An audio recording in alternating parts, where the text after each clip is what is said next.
हमारे साथ एक ऐसी शख्सियत हैं जो सहरंगेज हैं और रिकॉर्ड का हार्ड ड्राइव है, वो भी मिलियंस ऑफ टेराबाइट्स की। तो हमारे साथ हैं मिर्जा इकबाल बेग। हमने बहुत कोशिश की कि कोई कंट्रोवर्सी आपसे रिलेटेड हो निकालें, नहीं मिली, लेकिन जितनी भी मिली वो आपको मालूम है सारी। अभी मैं एक रिसर्च कर रहा हूँ कि कंट्रोवर्सीज इन पाकिस्तान क्रिकेट सिंस 1948। तो आपको पता होगा हेडक्वार्टर वाज इंडिया। हाँ, राज भागड़ी चलाते थे, सुनील गावस्कर के मामू भी उसमें बहुत एग्जैक्टली। टॉस से 15 मिनट पहले से इनकी सारी कार्रवाई शुरू हो जाती है और टॉस के बाद इनका ऑपरेशन शुरू हो जाता है। डॉक्यूमेंटेड हो गया। अब तो उस वक्त तो कुछ भी नहीं था। मुझे एक क्रिकेटर ने बताया कि उसने अपनी आंखों से नोटों से भरे बक्से पाकिस्तान के एक शहर में जाते थे। चाहे आपकी कंट्री का प्रेसिडेंट हो, चाहे आपका प्राइम मिनिस्टर हो, ये जो अंडरवर्ल्ड माफिया है ना, इससे आप इनको आप शिकस्त नहीं दे सकते। तो क्रिकेट में भी तो माफिया है। क्रिकेट में उससे ज्यादा स्ट्रॉन्ग माफिया है। अब तो फैंसी फिक्सिंग शुरू हो गई ना कि पावर प्ले में 6 ओवर में 20 रन से ज्यादा ना बनाए, इतनी डॉट बॉल्स हो, वो अब उसमें पकड़ा जाने का इम्कान बहुत कम रहता है। इमरान खान ने भी तो पकड़े थे ना 4, उसको आके मियादाद ने बताया था ऑन रिकॉर्ड, उन्होंने कैमरा के सामने ये बताया दोनों ने।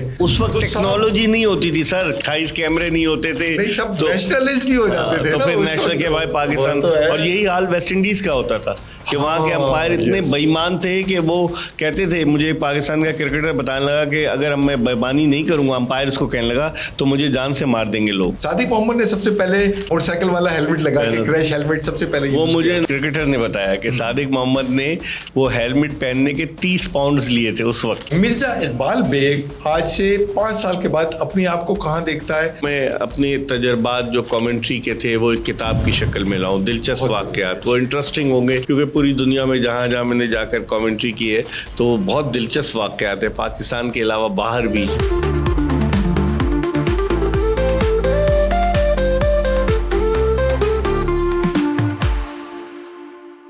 खुर्रम कामरान के पॉट से once again here for you.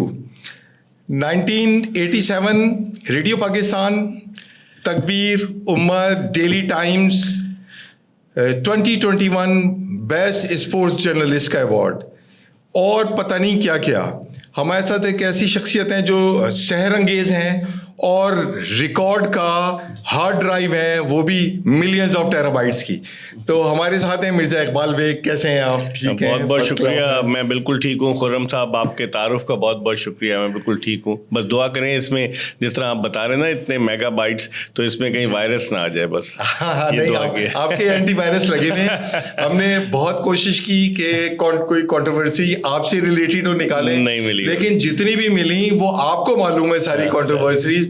और ये एक पॉडकास्ट जो है 1-2 घंटे का, ये बहुत ही शॉर्ट पड़ेगा अगर आपसे खुल के डिस्कशन किए जाएं और उसकी हिस्ट्री निकालें और हिस्ट्री खंगालें, तो वो सब कुछ जो है बहुत कूजे में बंद करना है। जितनी आपकी नॉलेज है माशाल्लाह और एक्सपीरियंस है वो बहुत कम है। अभी मैं एक रिसर्च कर रहा हूँ कि कंट्रोवर्सीज इन पाकिस्तान क्रिकेट सिंस 1948, जब पाकिस्तान क्रिकेट बोर्ड के चेयरमैन बने और पाकिस्तान को आईसीसी की मेंबरशिप बाद में मिली, और जो जो कंट्रोवर्सीज हुई हैं, जिनके कप्तानों के खिलाफ बगावत और बहुत सारी चीज़ें, देयर सो मेनी थिंग्स, तो वो कर रहा हूँ मैं। तो आप वो उसमें मुझे शामिल कीजिएगा। मेरी बड़ी गहरी रिसर्च है मैच फिक्सिंग को लेके, जहाँ से शुरू हुई आपको भी पता होगी, बट मैंने बहुत इन डेप्थ की है कि जो जो उसके अंदर इंक्लूड थे, जैसे इंडिया के, south African bookies and match fixers, England के हैं, ऑस्ट्रेलिया के हैं, कौन कौन प्लेयर्स के साथ उनका नेटवर्क था और उसमें लोग कौन कौन से इन्वॉल्व थे। तो आपको पता होगा हेडक्वार्टर वाज इंडिया। हाँ बिल्कुल। और लेकिन राज भागड़ी चलाते थे, सुनील गावस्कर के मामू भी उसमें एग्जैक्टली। और उसके अलावा भी बहुत सारे बड़े बड़े गैंगस्टर शामिल हैं। बिल्कुल। उसमें बड़े इंटरनेशनल माफियाज के नाम भी आते हैं, ऑल्दो उसके एविडेंसेस नहीं होते, बट जो रिसर्च की है उन्होंने और वहां से जो मुकदमे चले हैं और उन्होंने जो अपनी रिपोर्ट्स में लिखा है, तो वो सारे ताने बाने और हर मुल्क के जो प्लेयर्स हैं वो भी उसके अंदर शामिल है और बड़े बड़े प्लेयर्स हमारे भी। अच्छा, लेकिन ये शायद आपकी रिसर्च का नतीजा है कि अगर आप शो बिज़नेस में आए तो आप गैंगस्टर का रोल प्ले करना चाहते हैं। जी, ये आपको किसने बताया?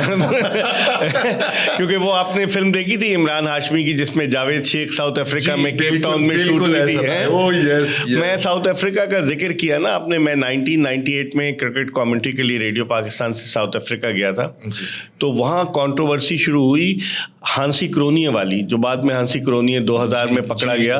तो वहाँ एक बुकी था उसका नाम था हनीफ कैडबरी। तो बिल्कुल है आपको, आपने अगर रिसर्च की हो, मुझे तो याद है। तो वो पता ही चला कि उसने दोनों तरफ पैसे लगा दिए, यानी कि एक टीम के जीतने पर और एक टीम के हारने पर। ये तो सारे बुकी करते हैं ये, लेकिन अपने आप को सिक्योर करने उसका के लिए। ऑब्वियस हो गया। अच्छा। जब उसका पता चला तो उसकी लाश 2 टुकड़ों में मिली जोहान्सबर्ग में। तो ये खतरनाक धंधा भी है। और मैं आपको बताऊं, मैं 2006 में कमेंट्री के लिए गया हुआ था इंग्लैंड रेडियो पाकिस्तान से। तो हुआ ये कि वहाँ पर मैं ओवल लंदन के मैदान के बाहर, चूँकि आके आप अंदर नहीं कर सकते, तो मैं बाहर बीपर दे रहा था टेलीफोन पर। तो एक आया आदमी, वो मुझे पाकिस्तानी टाइप का लगा, तो मुझसे कहना, यार आप तो उर्दू बड़ी अच्छी बोल रहे हैं और कहाँ ठहरे? मैंने कहा मैं यहीं ठहरा। कहता मुझे अपना नंबर दें, इंग्लैंड का। मैंने दे दिया नंबर।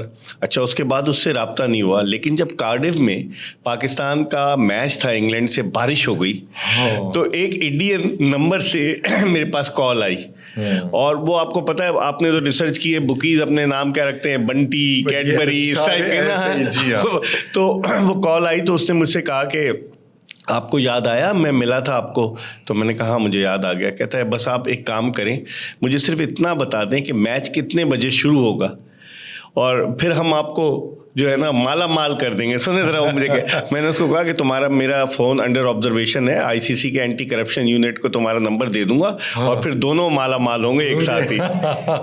वो असल में टॉस के अलावा भी, टॉस से 15 मिनट पहले से इनकी सारी कार्रवाई शुरू हो जाती है, और टॉस के बाद इनका ऑपरेशन शुरू हो जाता है कि अब एक एक मूव क्या होगी, टीम कौन सी है, कैसा होगा, पहले कौन बैटिंग करेगा, फैंसी फिक्सिंग क्या होगा, फैंसी फिक्सिंग का तो मुझे आपसे पूछना था। It's a new name. अब वो वैसी पहले जैसी नहीं होती जो ट्रेडिशनल है, और अब तो फैंसी है, उसमें कोई पकड़ा नहीं जाता। बहुत मुश्किल है, मुश्किल हो जाता है टेस्ट करना। लेकिन देखें, वो ये मुश्किल है, ये गैम्बलिंग करने वाले, बैटिंग करने वाले, फिक्सिंग करने वाले मुश्किल है। लेकिन उसके साथ साथ आप ये देखें, जो इनके इंस्पेक्टर्स हैं और जो इन्वेस्टिगेटर्स हैं, वो भी उसी हिसाब से टेक्नोलॉजी को ज़्यादा एडॉप्ट करते जा रहे हैं। और इनको पता नहीं होता इनके मोबाइल हैक पहले से सारे मॉनिटर हो रहे होते हैं, इनके लैपटॉप्स, इनके रूम्स के अंदर सारी डिवाइसेस लगी हुई होती हैं। ये वाले एंटी करप्शन वाले रूम के अंदर लगा के आते हैं। शायद आपकी नॉलेज में हो, पता है प्लेयर्स एक एक जिन जो सस्पेक्ट होते हैं। हाँ, और पता है आपको, अब प्लेयर्स ने ये भी, कामरान साहब, खुर्रम साहब, ये इन्होंने शुरू किया है कि डिफरेंट ममालिक की सिम्स रखते हैं अपने पास। हर मुल्क की सिम रखते हैं। और चूंकि पाकिस्तान में तो ये हुआ ना कि आप जो सिम लेंगे वो मैनेजर के थ्रू लेंगे, ताकि वो मॉनिटर होती रहे। जिस तरह जुल्करनैन हैदर भाग गया था बेचारा, हाँ, याद है? वो तो उसको तो ऐसा थ्रेड किया गया था कि वो, और बेचारा वो फिर बता भी नहीं सका सही तरीके से। इंतखाब आलम को बोला कि मैं जा रहा हूँ अपना पासपोर्ट लेने के लिए, तो उसके बाद वो निकल गया लेके। और उसके साथ भी ट्रेजेडी थी। अच्छा, मुझे ये बताएं, मुनीब को आपने लंदन भेजा हुआ है, हाँ, बिलाल को आपने शिकागो भेजा हुआ है। हमना क्या कर रही है? हमना की शादी हो गई और वो जर्मनी में माशाल्लाह से, और शी इज अ जर्नलिस्ट। अच्छा, वो भी आप ही के हाँ, उसने ज़ेबिस से गोल्ड मेडल लिया था मीडिया साइंसेज में, और फिर कॉमनवेल्थ की स्कॉलरशिप पे वो गई, कैंट यूनिवर्सिटी से उसने मास्टर्स किया, और अब तो शादी हो गई है उसकी, अभी 5-6 महीने हुए। लेकिन उसका एक आर्टिकल बड़ा ज़बरदस्त अभी छपा है, उसको एशियन डेवलपमेंट बैंक ने अवार्ड दिया है। एक उसका साथी है फैसल हुसैन के साथ मिलकर, रिसर्च बेस्ड था, जिसमें जब हीट वेव्स होती हैं तो खवातीन को, खासतौर पर प्रेग्नेंट खवातीन को क्या मुश्किलात होती हैं। तो बड़ा रिसर्च बेस्ड आर्टिकल था, तो she got an award from. लेकिन वो भाइयों को आपके नाम की तड़ी कराती रहती थी। नहीं, ऐसा नहीं, अपने भाइयों को वो बताती नहीं है। वो मतलब बच्चे जो है ना, वो मतलब they don't want to put my name. जैसे मेरा बेटा है मुनीब, वो मुनीब बेग लिखता है, वो मुनीब इकबाल बेग नहीं लिखता, लेकिन हमना लिखती है और बिलाल भी लिखते हैं। तो अब आप बच्चों को बाहर भेज के आप जो है, और भाभी इधर ही हैं? नहीं, मेरी वाइफ का इंतकाल हो गया कैंसर से, तो वो, हाँ, तो बस फिर अब मैं बाप भी हूँ और माँ भी हूँ, तो I am doing both the responsibility. तो इसीलिए आप अपने आप को ज्यादा बिजी भी रखते होंगे। जाते हैं अमेरिका और जाना है, अभी मैं प्लान कर रहा हूँ, अभी जा रहा हूँ। हाँ, बेटी के ग्रेजुएशन में भी गया, मुनीब के पास भी गया। अभी बेटों की शादी अभी नहीं बेटे की हो गई। मेरा बेटा मुनीब जो है, ही इज मैरिड, और माशाल्लाह उसकी वाइफ जो है नेशनल हेल्थ सर्विसेज इंग्लैंड में है, यूरोलॉजिस्ट है, मतलब खवातीन में कम यूरोलॉजिस्ट होती है। बिलाल अभी उसका 3 सेमेस्टर रह गए, उसके 2 रह गए, और वो माशाल्लाह से बैचलर कर रहा है आईटी में। वो हमसे डिफरेंट जा रहा है कि बाप बेटा और बेटी से डिफरेंट जा रहा है। अच्छा, वो आलमी स्पोर्ट्स राउंड अप, आज अगर आप देखेंगे तो वो जो स्पोर्ट्स राउंड अप है, उस जमाने में खाली क्रिकेट की न्यूज नहीं होती थी, वो हर स्पोर्ट्स की होती थी। आपकी टॉप पे थी, स्क्वैश आपका टॉप पे था, टेनिस था, आपकी कबड्डी बहुत अच्छी होती मोटर थी, कार रेसिंग और बहुत सारी चीजें। रेसलिंग उस जमाने में पॉपुलर थी। ठीक। और पाकिस्तानी बहुत सारे एथलीट आर्मी से जाया करते थे, बिल्कुल। ओलंपिक्स में सारे वो पार्टिसिपेट किया करते थे और कुछ ना कुछ मेडल लेकर आ जाया करते थे। उसके बाद फिर बाकी सारे स्पोर्ट्स को जवाल हो गया और बाकी फिर क्रिकेट बची। बिल्कुल। तो वो जो आपका आलमी स्पोर्ट्स राउंड अप है, वहां से आप बताएं कि उसमें कौन कौन सी न्यूज आप ज्यादा करते थे और किस चीज में ज्यादा मजा आता था, और ज्यादातर किस डायरेक्शन में आपकी न्यूज होती थी? देखिए खुर्रम साहब, मसला ये है कि मुझे क्रिकेट कमेंट्री का बहुत शौक था जी। और मैं अपने घर, मेरे घर जो है एयरपोर्ट पर है, मॉडल कॉलोनी में। अब तो वो ग्राउंड सिविल एविएशन अथॉरिटी ने उनको बंद कर दिया, तो वहाँ क्रिकेट होती थी, सीमेंट विकेट थी। मेरे क्लब में आकर सईद अनवर खेला करता था, सारे, हाँ सब सीमेंटेड। आपको पता है उस वक्त टर्फ विकेट का कोई बाउंसर की कुछ नहीं थी। तो वो वहाँ मैं कमेंट्री करता था। जैसे 14 अगस्त या 6 सितंबर को जो मैचेस होते थे, लाउड स्पीकर पे मैं कमेंट्री करता था। तो किसी ने मुझे कहा कि तुम इतनी अच्छी कमेंट्री करते हो, तुम जाओ, नाज़िमाबाद सुपर कप का फाइनल होता है बख्तियारी यूथ सेंटर ग्राउंड पर, और उसमें 10-12 हज़ार लोग आते हैं देखने के लिए, तो तुम वहाँ जाओ, लाउड स्पीकर पे करोगे तो लोगों की नज़रों में आओगे। तो मैं 3 बसें बदल कर पापोश नगर के रास्ते में पहुंचा वहाँ यूथ सेंटर। उस वक्त आबादी कम थी तो 10,000 बहुत होते। हाँ, बहुत Bakhtiari youth centre was dam popular at that time. उस वक्त तो हालात बहुत अच्छी होती थी, उसकी ग्राउंड भी अच्छा, बहुत जबरदस्त था। तो मैं वहाँ पहुँच गया, तो वहाँ कोई जानता नहीं था, जैसे अब जानते हैं। तो मैं खड़ा हो गया वहाँ, एक साहब को तरस आया, उन्होंने कहा तुम यहाँ क्यों खड़े हो? मैंने उनको बताया कि मैं 17 किलोमीटर दूर से आया हूँ, कमेंट्री आप मुझसे 3 ओवर्स करा लें, अगर मैंने अच्छी की तो ठीक है, वरना मुझे हटा दीजिएगा।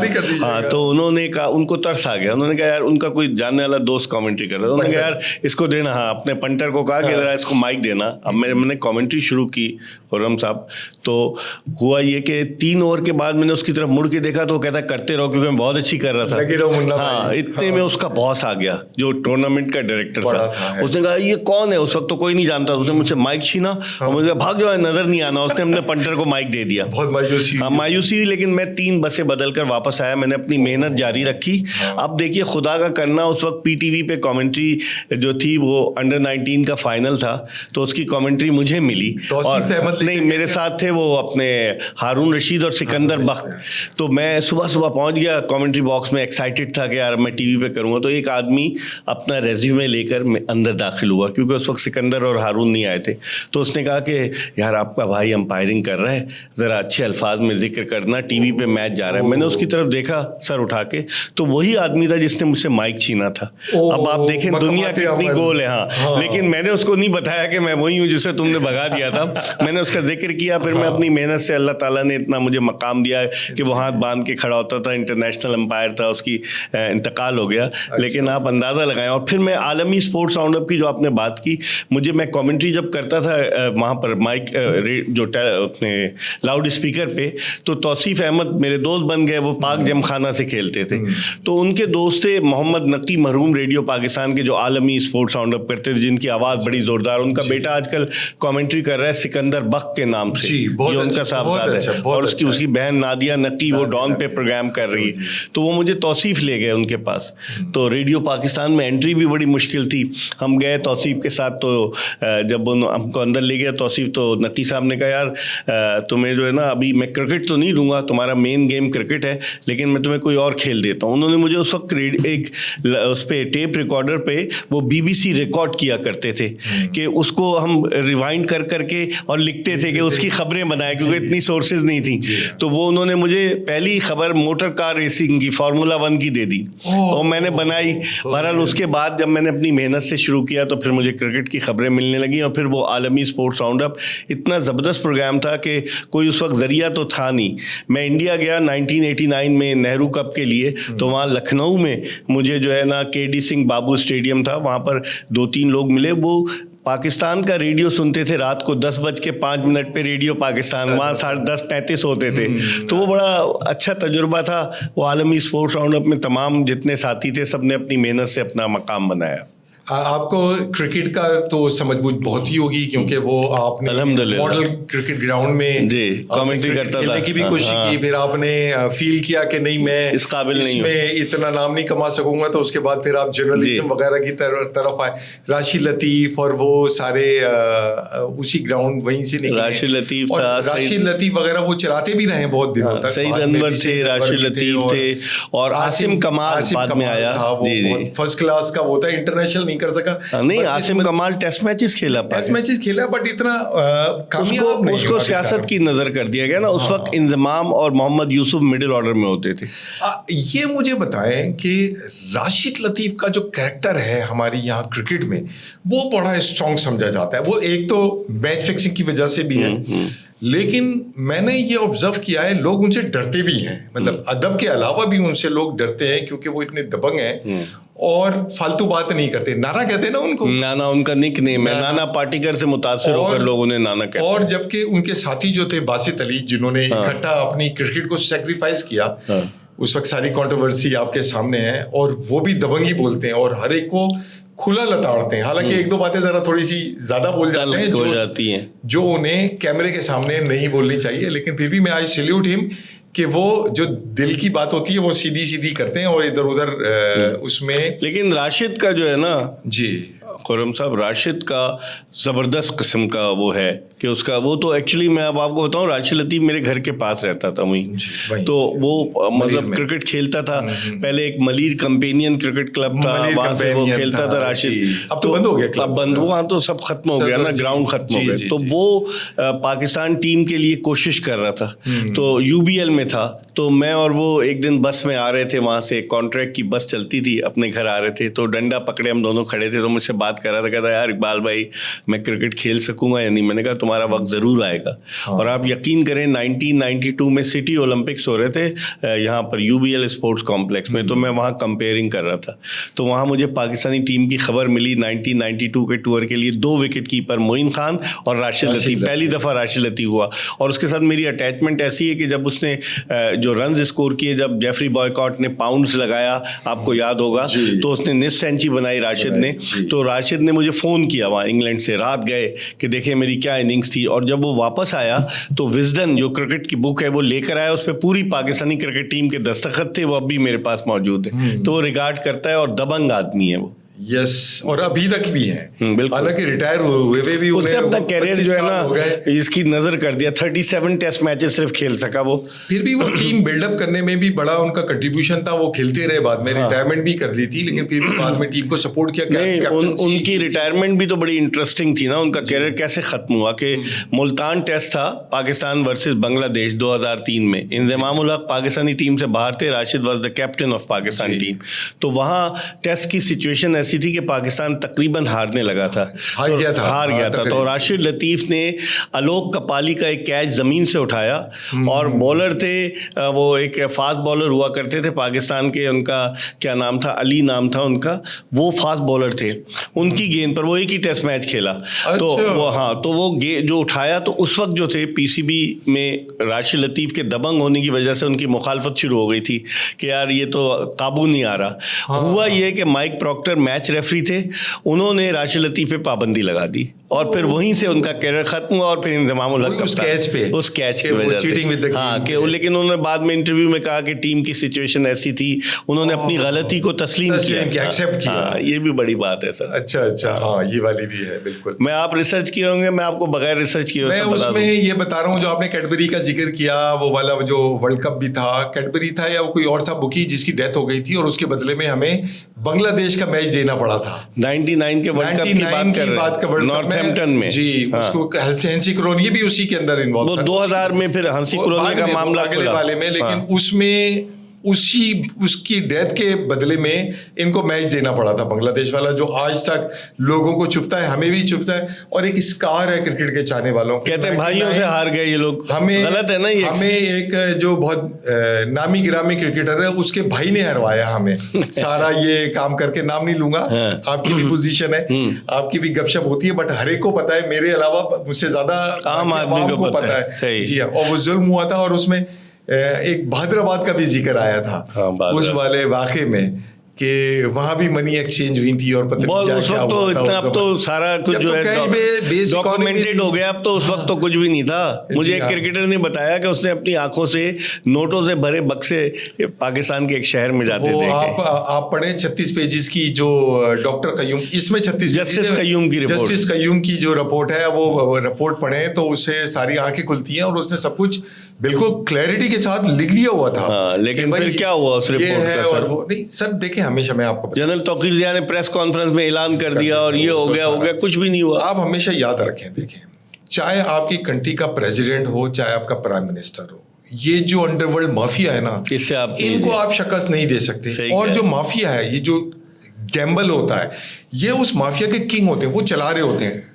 ड्रग माफिया यही गैम्बल वाले चला रहे होते हैं, ड्रग माफिया को भी यही चला रहे होते हैं। और भी जितने पेडलर्स होते हैं वो तो बहुत ही नीचे की बात है। जैसे इटली में सिसिलियन माफिया है, बैटिंग सिसिलियन माफिया है, वो क्राइम का क्रिमिनल माफिया। कहीं भी मर्डर पहले ऐसा होता था, कहीं भी कराना हो वो सिसिलियन माफिया उनको कहते थे। अब उसके बाद क्या है, अब उनके भाई सारे हर मुल्क के अंदर वैसे आ गए। यहाँ आपने हमारे मुल्क की भी यही हालत है, आपने कराना हो तो आपको 10 लाख रुपए खर्च करने की जरूरत नहीं है, आप 50,000 या लाख रुपए दे दें। गुर्बत है सब, जहाँ गुर्बत होती है वहाँ जराइम भी, हाँ, सही कह रहे हैं वहाँ सारी चीजें। और हमारे यहाँ भी जो हमारे क्रिकेटर्स जो इन्वॉल्व हुए, मासूम जिनको इन्वॉल्व भी किया गया, वो इसीलिए बहुत ही लो लाइंग एरिया में थे, एक कमरे में 8 आदमी रह रहे होते हैं और दूसरे जाहिल होते हैं। सही कह रहे हैं। तो दूसरे प्लेयर्स, लेकिन on contrary to other side talent बहुत होता है। आपके ऑस्ट्रेलियन जो क्रिकेटर्स हैं वो, उनके नाम पाकिस्तानी प्लेयर से ज्यादा हैं, वो बड़े बड़े नाम है, लेकिन उनको वो निकाल के ले जाते हैं। आप देखें ना, शेन वॉर्न का नाम था, सलीम मलिक को निकाल दिया। हमारे सलीम मलिक सफर किया उन्होंने, जबकि वो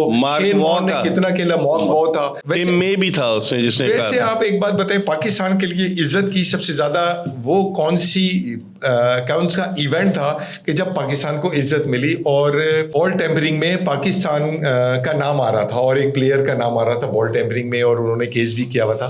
92 के वर्ल्ड कप में इज्जत मिली ना पाकिस्तान को, जो पाकिस्तान जीता 92 का। वो तो खैर वर्ल्ड रिनोन्ड है। हाँ। मैं वैसे बात कर रहा हूँ आपसे। हाँ। एक खास इवेंट था जब बॉल टेम्परिंग का पाकिस्तान के ऊपर इल्जाम लगा था और केस भी किया था। और इंग्लैंड की बात, इंग्लैंड में जी हाँ, वसीम और वकार पे केस कर दिया था। नहीं, इमरान खान के ऊपर। अच्छा, इमरान खान बॉटल टॉप के ऊपर, और उसने किया था, बॉटम था। हाँ। और वो बड़ी देर चला, एलन लैम था जी। और इमरान खान वो जीत कर आया क्योंकि उस वक्त तक लॉ नहीं था। और फिर इमरान खान ने जो प्रेजेंटेशन दी और जो पेपर जमा कराए, उसके बाद फिर वो आईसीसी ने एंडोर्स किया और इम्प्लीमेंट किया, एंटी करप्शन यूनिट बनाया आईसीसी ने, और कानून को जैसे फांसी का कानून था जो इंग्लैंड में हमारे कायदे आजम ने चेंज कराया था, एक बंदे को बचा के, कि उसको था कि भाई इसको फांसी दी जाएगी बट टिल डेथ नहीं। तो उसको फांसी दी गई और कायदे आजम उसको निकाल के ले आए थे कि खाली फांसी की सजा है, इसको टिल डेथ की नहीं है सजा, वो नहीं है। तो उसके बाद उन्होंने फिर कानून तब्दील इसी तरीके से आईसीसी ने भी चेंज किया ये। हाँ, आईसीसी का एंटी करप्शन यूनिट जो है वो बहुत हजारों पाउंड्स लेता है, बड़ा पैसा है आईसीसी के पास जी। और पकड़ने की कोशिश भी करते हैं। अब तो वो सिम्स को, जिस तरह शुरू में आपने कहा, मॉनिटर करते हैं, उनको भी इन्वॉल्व कर लेते हैं अपने साथ, और पता नहीं क्या क्या होता है उसके लिए। ये माफिया जो है, और उनको कैसे इन्वॉल्व करते हैं, जो इन्वॉल्व नहीं हो रहा होता उसको डिस्ट्रैक्ट करते हैं। हाँ, सही, डिस्ट्रैक्ट करके दूसरी चीजें दिखाते हैं। जैसे हमेशा आपको पता है स्मगलिंग में पकड़ा जाता है, स्मगलर्स भी उस माफिया का हिस्सा है। और जो याद आते रहेंगे मैं बताता रहूंगा, अपना शेयर कर रहा हूँ आपसे।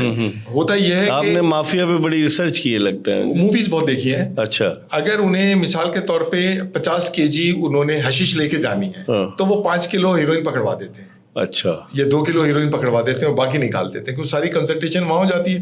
ये तो अगली फ्लाइट से या उसी के साथ निकाल के ले जाते हैं। और इसी तरीके से मनी लॉन्ड्रिंग करते हैं। मनी लॉन्ड्रर्स हैं वो सब, वो उनसे भी बड़े माफिया। अब भी हो रही है मनी लॉन्ड्रिंग, आप समझते हैं? सर, नमाज तो बड़े सख्ती है। ऑफर हुई कि आप यहाँ से हम आपको पैसे भेजेंगे, कनाडा भेजेंगे आपके अकाउंट में और यहाँ भेजेंगे, और आपको will pay you 30 to 38% of that amount. अच्छा, मैंने कहा अमाउंट कितना होगा, क्योंकि 75 करोड़ है या बिलियन है आपके अकाउंट में आएगा, और आप 30 से 38% आपका है और बाकी वो। अब आप बताइए यशी, अगर ये ऐसा अकाउंट में अगर जाएगा तो वो इन्वेस्टिगेट नहीं करेंगे कि from where you got this money. Sir, वो वही तो आपने से मान ला, जब भी तो वो आपको इतने हैवी अमाउंट दे रहे हैं, तो अब वो उनकी नेटवर्किंग है, वो उसी हिसाब से बैंकों से मिलके अपने अकाउंट बनाते हैं।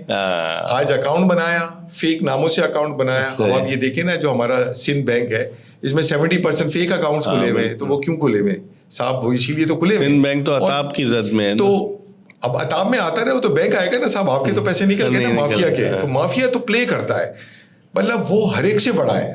आपकी इस्टेब्लिशमेंट है, आपकी गवर्नमेंट है, इंटरनेशनल इस्टेब्लिशमेंट है, उनसे भी आगे है। इंटरपोल है, इंटरपोल को गोली दे जाते हैं। बिल्कुल सही कह रहे हो। तो क्रिकेट में भी तो माफिया है ना? तो क्रिकेट में उससे ज्यादा स्ट्रांग माफिया है। आप देखते हैं उसकी, आपने इमरान हाशमी की मूवी जन्नत थी, जन्नत, और भी बहुत सारी में शूट हुई थी, वो बहुत सारी बनाई हैं, और वो बनाता था। और कुछ ऐसे गॉड गिफ्टेड प्लेयर्स हैं हमारे यहाँ, इतने सारे लोग हैं जिनको ये सेंस हो जाता है अब क्या होने वाला है। जैसे शाहिद अफरीदी का है, शाहिद अफरीदी को कहते हैं इसको गेंद पहले से नजर आ जाती है, वो जो गेंद कर रहा होता है, हालांकि ऐसा नहीं, उसको गेंद करने से पहले से आइडिया होता है ये मुझे कहाँ करेगा। यू नो, ये they are the geniuses of the game, और हर स्पोर्ट्स के अंदर ऐसा ही। अब तो फैंसी फिक्सिंग शुरू हो गई ना कि पावर प्ले में आप एक बैट्समैन जाए, दोनों ओपनर्स गए पावर प्ले में, 6 ओवर में 20 रन से ज्यादा ना बनाए, इतनी डॉट बॉल्स हो, वो अब उसमें पकड़ा जाने का इम्कान बहुत कम रहता है जी। और तो 38 रन बनाने और चौका भी मारना है उसमें, डॉट बॉल, डॉट ज्यादा खेल, बॉलर नो बॉल भी कर देगा जी, वाइड भी कर देगा, और मतलब मिला लेते हैं ना वो तो लोगों। और फील्ड प्लेसिंग ऐसी होती है कि उसने खेलना उधर है बीच में, फील्ड प्लेसिंग की भी है सारी, वो फैंसी वगैरह की बहुत सारी डेवलपमेंट। या तो आगे खड़ा होगा और फिर वो उसको बाउंसर होगा तो वो बॉल पकड़ ना सके। पहले एक जमाना था ना कि सर वो अपने टीम पूरी इन्वॉल्व हो जाती थी, कई लड़के, 5-6 लड़के, लेकिन फिर उसके बाद जब पकड़ शुरू हुई तो फैंसी फिक्सिंग का मामला आ गया। फैंसी फिक्सिंग में ये कि आप 1-2 प्लेयर्स को अपने साथ मिला लें और उसके बाद आप अपना। इमरान खान ने भी तो पकड़े थे ना 4, उसको आके मियादाद ने बताया था ऑन रिकॉर्ड, उन्होंने कैमरा के सामने ये बताया दोनों ने, तो उसने आके उनकी चित्रौल की, उसने कहा मैं नहीं छोड़ूंगा फिर तो मैं, वो कभी भी नहीं खेला। वो आपको पता है 94 का ऑस्ट्रेलिया कप था, ऑस्ट्रेलिया कप का फाइनल था, उसमें इमरान खान को पता चला कि कुछ प्लेयर्स जो हैं वो इन्वॉल्व हो गए, तो उसने फिर मीटिंग की टीम की और उसने कहा कि अगर हम जीतेंगे तो ये जो टीम की प्राइज मनी है इसको लगा दो, डबल मिलेगी। अच्छा, तो वो लड़के जो थे एक्साइटेड हो गए कि डबल मिलेगी, तो वो बड़ा एक मशहूर वाकया था। ये मुझे बताइए, इंडिया शारजाह में खेलने को क्यों नहीं तैयार होता? क्योंकि शारजाह में इंडियन बुकीज इतने इन्वॉल्व नहीं होते जितना पाकिस्तानी डोमिनेंट है बुकीज जो है।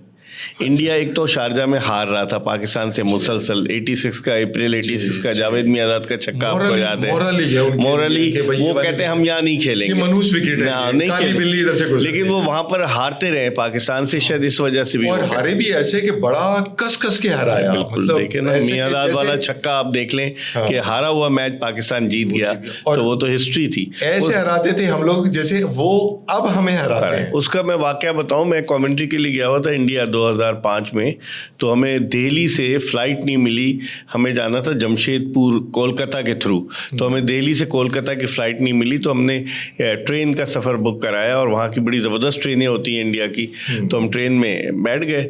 अच्छा, नीचे मैं बैठा हुआ था, ऊपर से बर्थ से एक आदमी उतरा, तो मैंने देखा वो तो चेतन शर्मा था, वो कमेंट्री के लिए जा रहा था, उसको भी नहीं सीट मिली। और उसके बाद एक और आदमी उतरा, और वो था अंपायर जयप्रकाश, वो बेईमान अंपायर जिसने 1999 में अनिल कुंबले की 10 विकेटें कराई थी, ठीक है। तो वो उतरा, तो मैंने उनका इंटरव्यू शुरू कर दिया क्यूरियस तरीके से। मैंने उससे पूछा, तो एक तो इंडियन और ऊपर से 7 मुर्गा हाथ आ गया था, जिसमें से 4 गलत LBW। मैंने उससे पूछा ना, मैंने उससे पूछा सर, उसने मुझे अपना कार्ड दिया, मुझे खो गया है। उस कार्ड पर जो अनिल कुंबले की 10 की 10 विकेटें थी ना, उनकी छोटी छोटी तस्वीर थी। ऐसा लग रहा था कि जयप्रकाश ने आउट किए प्लेयर, कुंबले ने आउट नहीं किए। और he was an ordinary kind of umpire. उसको बाद में एकेडमी पैनल में भी नहीं नाम लिया है, लेकिन उसको बेंगलोर से उसका ताल्लुक था, उसको एकेडमी में लगा दिया गया जयप्रकाश इनाम के तौर पे। बस सर, बट लेकिन एलीट पैनल में तो नहीं ना इतना थका हुआ था, तो जाहिर है वो तो उन्हें भी पता होगा। और भी कई अंपायर ऐसे थे, स्वरूप कृष्ण, रामास्वामी, बहुत सारे। प्राउड इंडियन के उसने चलो रिकॉर्ड तो बनवाया है, जिम लेकर के रिकॉर्ड के बाद दूसरा बॉलर बना। हमारे यहाँ भी वो थे ना, उनका हयात नाम था, क्या खिजर हयात, साहब उनके भी तो मैं पुराने शकूर राना, मरूम राना, सारे इनके, हमारे वालों का भी यही होता था जब पाकिस्तान इंडिया होता था। उस वक्त टेक्नोलॉजी नहीं होती थी सर, के हॉकाई नहीं होती थी, टेक्नोलॉजी नहीं होती थी, 28 कैमरे नहीं होते थे, सब नेशनलिस्ट भी हो जाते थे। तो फिर नेशनल के भाई पाकिस्तान, और यही हाल वेस्ट इंडीज का होता था कि वहाँ के अंपायर इतने बेईमान थे कि वो कहते थे, मुझे पाकिस्तान का क्रिकेटर बताने लगा कि अगर मैं बेईमानी नहीं करूंगा, अंपायर उसको कहने लगा, तो मुझे जान से मार देंगे लोग। सर वहाँ बीच पे ये हमारे बखारी चर्च वगैरह पकड़े गए थे, उन्होंने, पुलिस ने रेड किया तो इन्होंने उठा के फेंक दी ग्रेनेडा में, और उसके बाद इनको अरेस्ट भी कर लिया था, लेके गए थे, फिर वो पीसी जावेद मियादाद और खालिद महमूद गए थे इनको छुड़ाने के लिए, छुड़ा के फिर वो लेकर आए कि भाई ऐसा नहीं है, ये वेस्ट इंडियन टूर था वो पाकिस्तानी क्रिकेट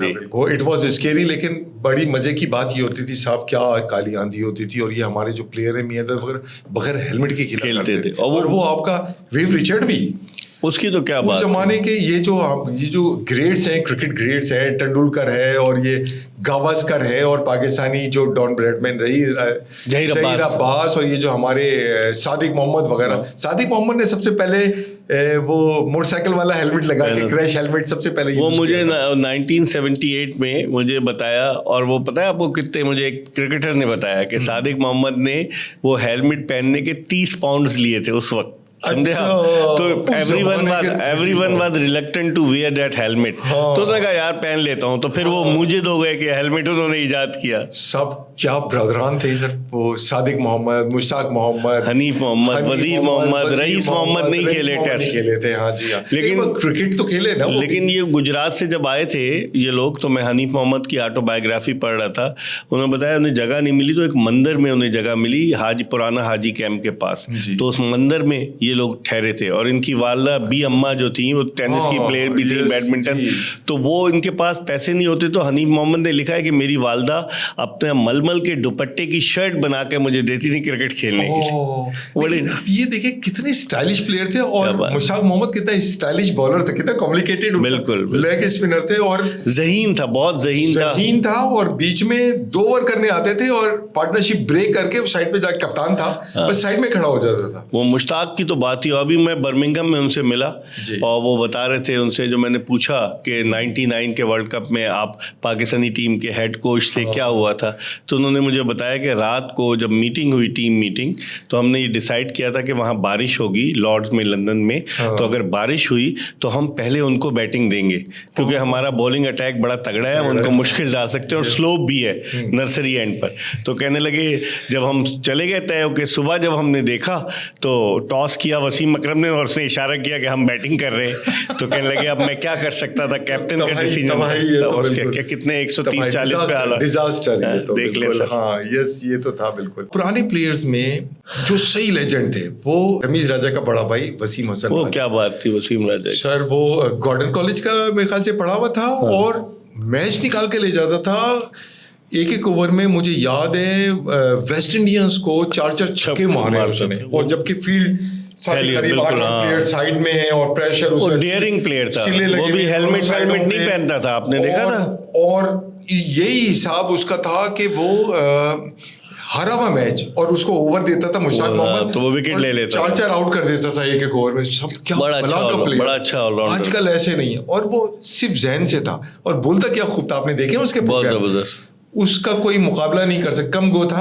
अपनी जिंदगी के आखिरी दिनों में वो पढ़ा रहा था इंग्लैंड में। अच्छा, हाँ, प्रोफेसर थे। मैं वही था 2006 में जब उनकी डेथ हुई, वसीम राजा की, अर्ली ऑन चले। हाँ, उनके वालिद राजा सलीम अख्तर जो थे, वो फैसलाबाद के कमिश्नर थे, वो गवर्नमेंट सर्वेंट थे, बहुत खूबसूरत प्लेयर, बाल और वो आंखें। वसीम राजा की क्या बात थी, रमीज तो उसके इतने मुकाबले के नहीं है, वो तो जाहिर है, लेकिन फिर भी ये ज़हीन तो ये भी बहुत है, और बहुत अच्छा पीसीबी का चेयरमैन जो रहा है, उसने पंजाब यूनिवर्सिटी से एकदम इसने बहुत जिद्दत लेकर आई, लेकिन ये इमरान खान की भेंट चढ़ गए।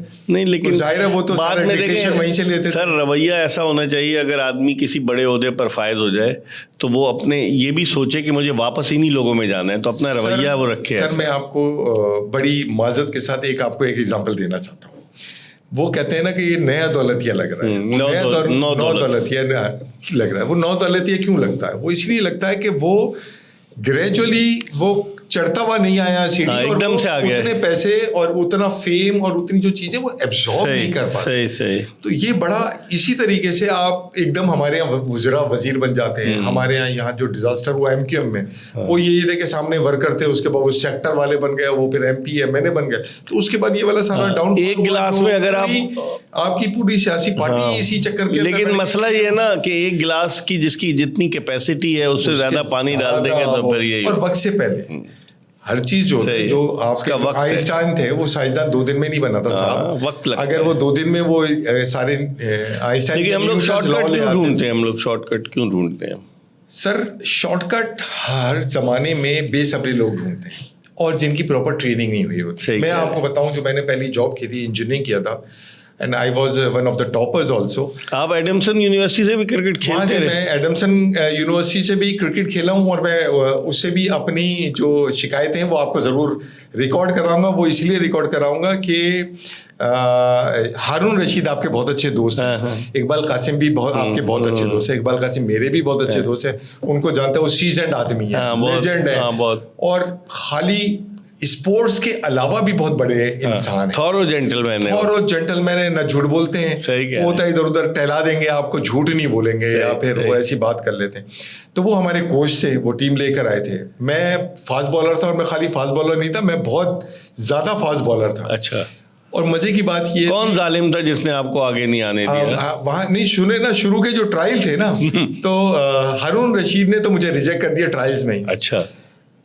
अच्छा, ये हारून रशीद अलहदा ले रहे थे, इकबाल कासिम अलहदा रहे थे। जब यहाँ से रिजेक्ट कर दिया उन्होंने, तो मैं इकबाल कासिम के पास चला गया। मैंने कहा अब यहाँ मैं आके धूम धड़क्का करता हूँ। तो उस जमाने में बाउंसर्स वगैरह मैंने आके खाली टप्पे कराने शुरू कर दिए। मैंने कहा चलो और कुछ नहीं है तो, और कस कस के मारे मैंने, और 2 स्टेप आगे लेके फेंकी। मैंने कहा ताकि बैट्समैन नो बॉल करते रहे। हाँ, तो वो नहीं देख रहे थे ना। अच्छा। वो उस साइड पे खड़े, बेईमानी थी ये तो, वो पीछे से देख रहे थे। अब मेरे पास तो कोई चांस नहीं था ना। मैंने कहा मैं तो रिजेक्ट हो गया, अब तो मैं तो जो भी जी में आए करूं। वो इकबाल कासिम ने कहा नहीं भाई ये जरूर लेगा। कप्तान को बुला, उसने कहा सर मैं भी देख रहा हूँ ये बहुत तेज है। खैर वो फिर हम टीम के अंदर आ गए। फिर जब मैच के नाम आते थे, हारून भाई मुझे बाहर कर देते थे, इकबाल भाई मुझे अंदर कर देते थे। बहुत मजे की बात बता रहा हूँ, ये मैं बता रहा हूँ जो वो लीजेंड थे और जो उनकी आई थी, कोच ऐसे नहीं थे। वो ये था कि मैं बॉलिंग करता था, जो पहला ओवर मुझे दे देते कि फास्टेस्ट बॉलर है, तो वो गेंदें विकेट से बाहर जा रही होती थी या इधर उधर लाइन और लेंथ। इकबाल कासिम ने नोट किया। उसके बाद अगले मैच में वो मुझे मैच से पहले बाहर नेट्स में ले गए। क्या लगा यहाँ 30-40 गेंदें कर दो तुम। अच्छा। उन्होंने वार्म अप कराया, कहेंगे अब जाके तुम पहला ओवर करोगे। उन्होंने कैच कर लिया कि मैं वार्म अप जाके दूसरे तीसरे ओवर में होता। सही। ये आई होती है और ये वो होता है। बिल्कुल, नो डाउट, इसमें कोई शक नहीं। इकबाल कासिम कई मरतबा सेलेक्टर रहे, फिर बाद में चीफ सेलेक्टर रहे, उनका तजुर्बा बहुत। और इसी से एक और दिलचस्प है, अगर आप इजाजत दें तो मैं आपको बताऊं। इकबाल जब हम यहाँ नेट्स करते थे, यहाँ DHA में ग्राउंड होता था, जो केनिया के खिलाफ भी या जिम्बाब्वे के खिलाफ भी 1993 में पाकिस्तान जिम्बाब्वे का टेस्ट मैच हो गया था। तो हम यहाँ प्रैक्टिस किया करते थे। इकबाल कासिम एक दिन आए, कहेंगे जी साउथ एंड क्लब जो था, साउथ एंड क्लब था, वो बाद में बन गया, अब बन गया, उस वक्त कोई जिक्र नहीं था उसका, उन्होंने ही बनाया होगा मेरे ख्याल से। वो मुझे ले गया, कहने लगे चलो मेरे साथ। मैंने कहा पता नहीं कहाँ ले जा रहे हैं, बीच में से। वो नेशनल स्टेडियम में नेशनल कैंप लगा हुआ था। ये वसीम अकरम और ये आपको सपोर्ट किया, इंजमाम बैटिंग कर रहे थे और ये कर रहे थे। मैं समझा, मैंने कहा चलो, हालांकि I was 33 at that time. मैं कहा शायद अपना चांस लग गया, हम तो फर्स्ट क्लास भी नहीं खेले ना, खाली ग्रेड 2 वगैरह खेले हुए। तो उन्होंने मुझे बॉल दी और बॉल आके कहेंगे कराओ। मैंने अपने वो तो उसमें रिदम में, और बगैर वार्म अप हुए नहीं, वो बता करवाया उन्होंने वार्म अप इधर उधर से। उन्होंने बॉल दे दी, मैंने अच्छी कराई, वो स्लीपे लग गई, इंजमाम को भी, यूसुफ को भी और वो भी। फिर उसके बाद कहा कहेंगे ये देखो ये गेंद को दोनों तरफ घुमाता है। अब वहां वो खड़ा हुआ था वसीम, वो आया। टेम्परिंग तो नहीं करते थे आप बॉल? नहीं, बिल्कुल हमें पता ही नहीं था। तो वसीम अकरम आ गया, उसने पंजाबी में कहा इनानू पता ही नहीं है कि गेंद किधर घुमाई जाती है, यानी इसको खुद भी नहीं पता। और मुझे नहीं पता था। मैं गेंद इधर रख के भी कराता था तो इधर रख के भी करता था तो वो इन स्विंग ही होती थी या आउट स्विंग होती।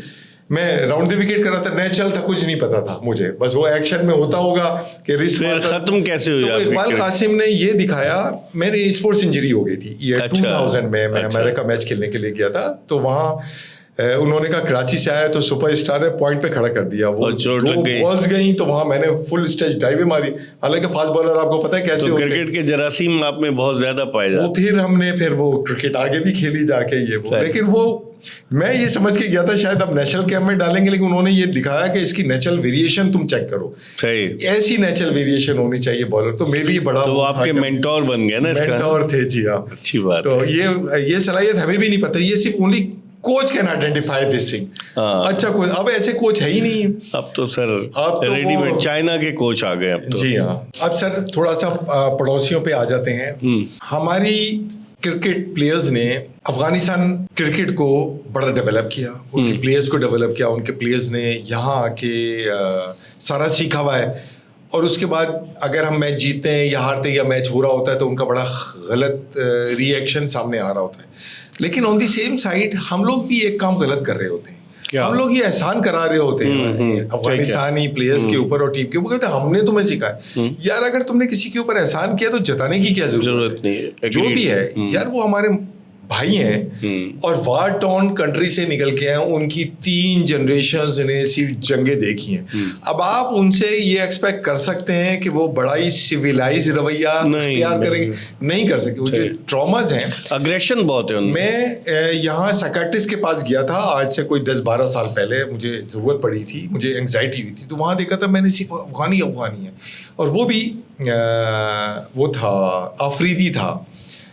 तो मैंने उससे पूछा, मैंने कहा आपके पास ये सारे अफगानी क्यों आए? कहेंगे वार के बाद ये सब को नफ्सियाती प्रेशर के अंदर है, तो मुझे इनका ट्रीटमेंट करना पड़ता है। सही कह रहे हैं आप। और उससे जो पूरी कौम निकली हुई, अब आप उससे एक्सपेक्ट करेंगे कि वो ग्राउंड में आके सिविलाइज आपके साथ करेंगे, और हम उनको क्रिटिसाइज करते हैं, उनको प्लेयर्स को हम लोग करते हैं, वो करते हैं, आप करने दें उनको। हमें थोड़ा मौदबराना और थोड़ा सा मैच्योर्ड एटीट्यूड नहीं रखना चाहिए। बिल्कुल सही कह रहे हैं आप, एग्रीड। क्योंकि देखें जब अफगानिस्तान क्रिकेट में ये ज्यादातर तो अफगानी प्लेयर जो पेशावर में कैंप होते थे उनमें क्रिकेट खेलते रहे। अब ये राशिद खान जो है उनका लेग स्पिनर, इसका पूरा नाम राशिद खान अरमान है। अच्छा। और ये इस्लामिया कॉलेज पेशावर में पढ़ता था, बड़ा अच्छा स्टूडेंट था, लेकिन इसको क्रिकेट का शौक हुआ तो ये क्रिकेट की तरफ चला गया और वर्ल्ड क्लास बॉलर है इस वक्त उससे कोई। तो इस तरह से कई प्लेयर्स उनके जो थे वो यही पाकिस्तानी मतलब यहाँ पर कैंप्स में रहते थे और यही उन्होंने क्रिकेट शुरू की। और फिर पाकिस्तान क्रिकेट बोर्ड ने उन्हें फैसिलिटीज़ भी प्रोवाइड की। हमारे जो नेशनल क्रिकेट एकेडमी है लाहौर, वहाँ आकर वो लोग गए और वहाँ उन्होंने खेला। फिर डोमेस्टिक में जो विल्स कप होता था वनडे टूर्नामेंट, वो भी अफगानिस्तान की टीम ने खेला। अच्छा, हाँ, पाकिस्तान बंद हो गया, अब तो बंद हो गया। तो इस तरह से हमने उनको सपोर्ट किया। लेकिन आपकी इस बात से मैं इत्तेफाक करूंगा कि एहसान जताने की ज़रूरत नहीं है।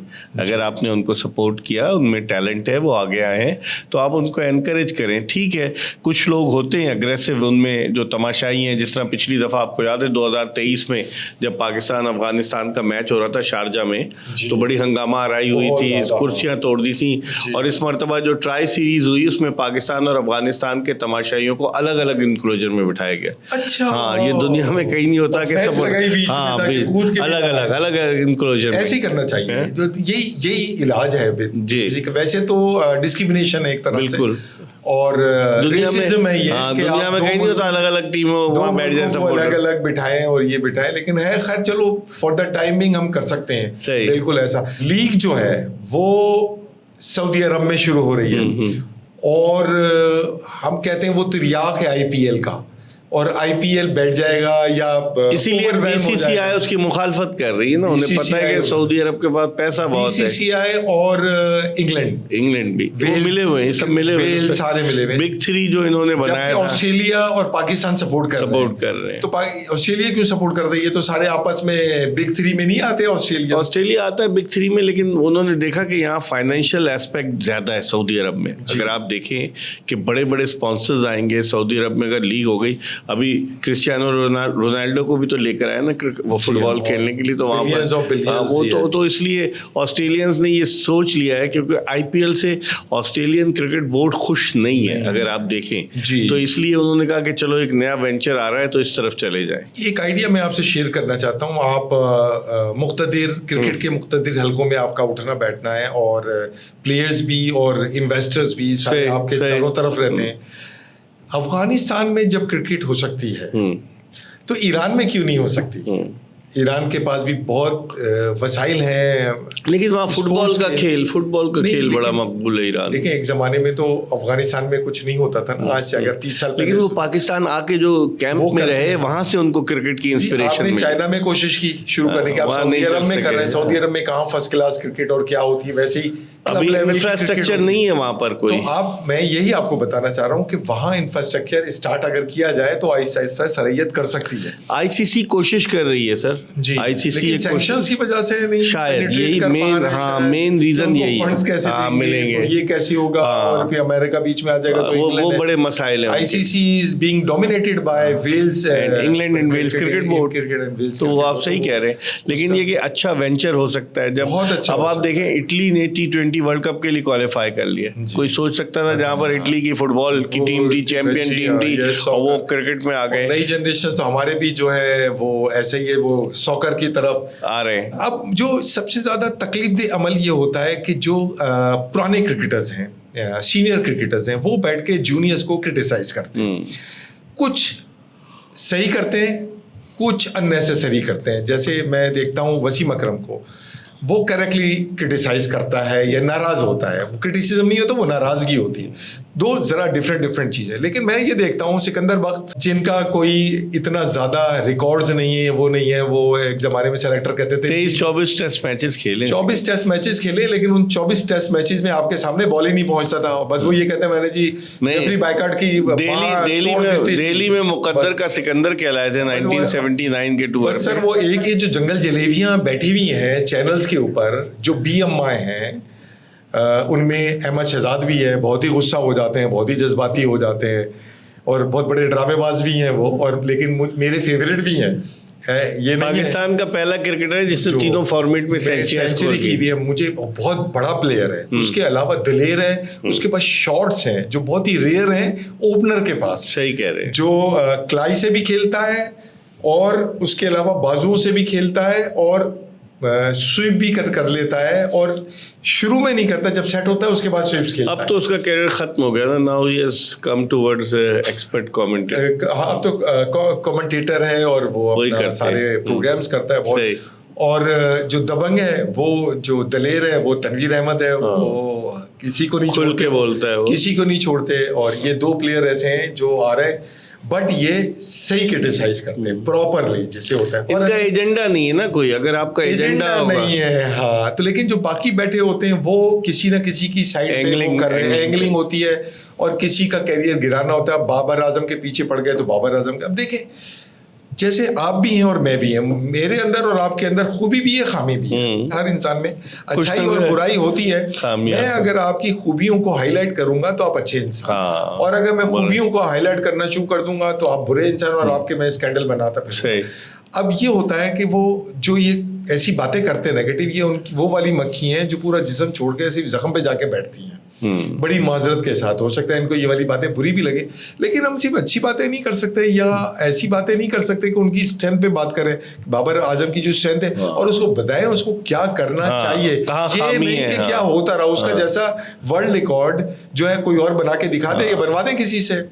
और अब उसको 10 साल हो गए, 2015 में इतने वर्ल्ड रिकॉर्ड पे वो अगर वो स्कोर नहीं भी करे तो वो टीम में बनता है। उसको सपोर्ट करना चाहिए। बुरा वक्त तो हर प्लेयर पर आता है, बैड पैच हर बैट्समैन पे, विवियन रिचर्ड्स पे नहीं आया, तेंदुलकर पे नहीं आया, मियादाद पे नहीं आया, ज़हीर अब्बास पे नहीं आया, इंजमाम पे नहीं आया। इंजमाम जो मुल्तान वाला मैच खेला था उसने 325 किए थे या सेंचुरी मारी थी, और कितना वो उसने खुश था क्योंकि वो टीम से बाहर था, और कभी वो जेस्चर्स दिखाता ही नहीं था, खुशी कभी खुश नहीं होता, इसलिए कि वो बाहर हो गया था ना सर, टीम एक्साइटेड हुआ था बिल्कुल। यस, तो मुल्तान की विकेट भी खैर काफी चेंज होती रही। पहले कैसी थी, स्पिन थी, उसके बाद फिर वो फास्ट बॉलर्स की हुई, फिर उसके बाद फिर वो डेड हो गई, पता नहीं हजार वीरेंद्र सहवाग ने वहां पर ट्रिपल सेंचुरी बनाई थी, आपको याद सब ने बनाई थी। हाँ बिल्कुल। अब आप ये बताएं, मिर्जा इकबाल बेग आज से 5 साल के बाद अपने आप को कहाँ देखता है? आया आपकी बेटी तो वो कर रही है, वो स्पोर्ट्स से ही रिलेटेड नहीं वो अलग अपना ही है, अलग ही है।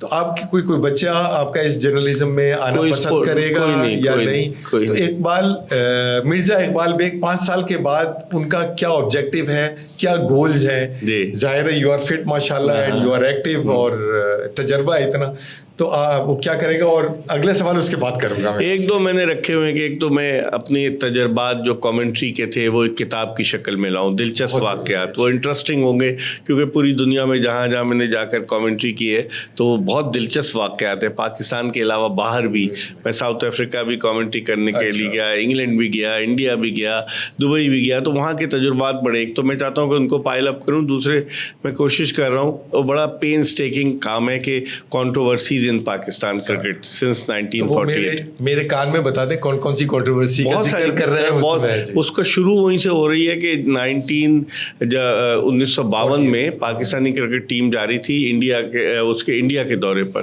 तो कप्तान का मसला पैदा हो गया क्योंकि यावर सईद मरहूम के वालिद मियां मोहम्मद सईद पाकिस्तान के पहले अनऑफिशियल कैप्टन थे। तो ये कहा गया कि मियां सईद साहब जो हैं वो कप्तान होंगे, लेकिन अब्दुल हफीज़ कारदार चूँकि इंडिया से खेल कर आए थे और उनकी लॉबी तगड़ी थी तो वो उनको कप्तानी दे दी गई, और उसके लिए बाकायदा एक मुजाहरा हुआ बाग़ जिना लाहौर के बाहर कि अब्दुल हफीज़ कारदार को कप्तान बनाया जाए।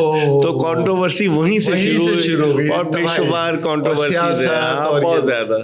खैर ये तो अजल से है और अब तक रहेगा, इसको हम इरेडिकेट नहीं कर सकते। क्राइम्स हैं, होते रहेंगे, नेक लोग हमेशा रहेंगे, बिल्कुल असूल पसंद लोग हमेशा रहेंगे, कानून उनको पकड़ता रहेगा, स्पोर्ट्स होती रहेगी, एडवांसमेंट होती रहेगी, ह्यूमन एलिमेंट उसके अंदर रहेगा, कंप्यूटराइज और एआई एलिमेंट आते रहेंगे उसमें, और हम लोग तरक्की करते रहेंगे और जवाल की तरफ भी रहेंगे। हर जवाल है। तो बहुत बहुत शुक्रिया, आप हमारे साथ आए, हमें टाइम दिया, बहुत मजा आया आपके साथ talking to you Khurram Kamran sahab. बड़ा मजा आया क्योंकि जब आपके सामने जो पूछने वाला उसकी खुद भी इंटरेस्ट हो, उसकी नॉलेज हो, तो वो बहुत ही ज्यादा एंजॉयबल होता है। बहुत बहुत शुक्रिया, इट्स अ प्लेजर, बहुत बहुत सी यू अगेन। जरूर करेंगे और हम मैच फिक्सिंग पे करेंगे इंशाल्लाह, और आपकी बुक के लिए भी बहुत धन्यवाद देंगे। मैं आपसे बात करूंगा इंशाल्लाह। Thank you so much, pleasure.